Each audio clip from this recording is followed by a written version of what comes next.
Right, so I'm pretty fucking pissed off with what's been happening concerning Brexit. So essentially there's this woman here called Gina Miller. She apparently is a London-based investment manager in the firm SEM Private.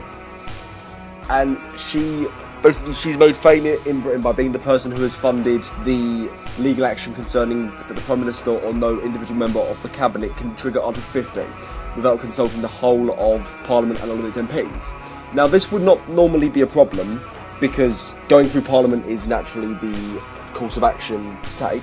But the problem is at hand is that the government has already given the ability to vote to the people. The government have already given us the ability to decide on this with this little box on the election slip that stated, "This is your decision, the government will implement what you decide."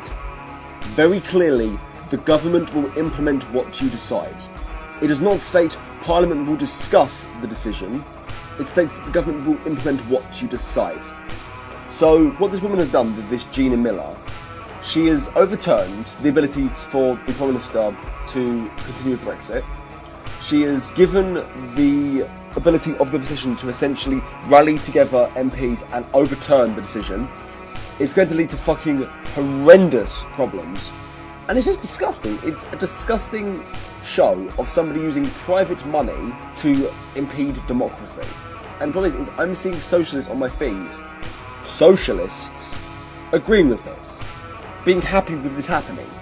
Why on earth would anybody who cares about wealth redistribution agree with a woman who is an investment manager of a private firm she co-founded, using her private funds to overturn a democratic referendum? This is ridiculous. She was recently on the Andrew Marr show with Nigel Farage, and she was obviously discussing this. She stated to him that she stated that he should be her biggest fan because of the fact that she has allowed Brexit to be more legally binding, for the Prime Minister to debate in Parliament and then get on with it.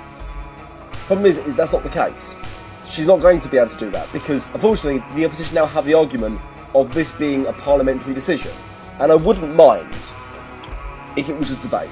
Any kind of legality concerning a debate on it beforehand is fine. Obviously, all the parties get together, they decide on what the future of Brexit is going to be, how we're going to pull out, blah, blah, blah, blah, blah.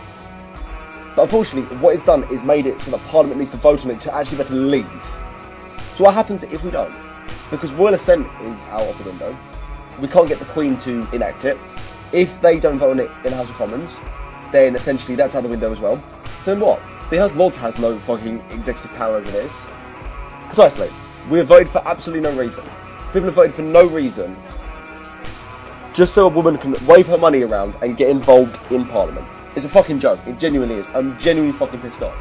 I've been to post on this fucking YouTube channel for a while now, and this actually goaded me into doing it. And it's not even a fucking formal video, it's just me being pissed off. Fuck this country.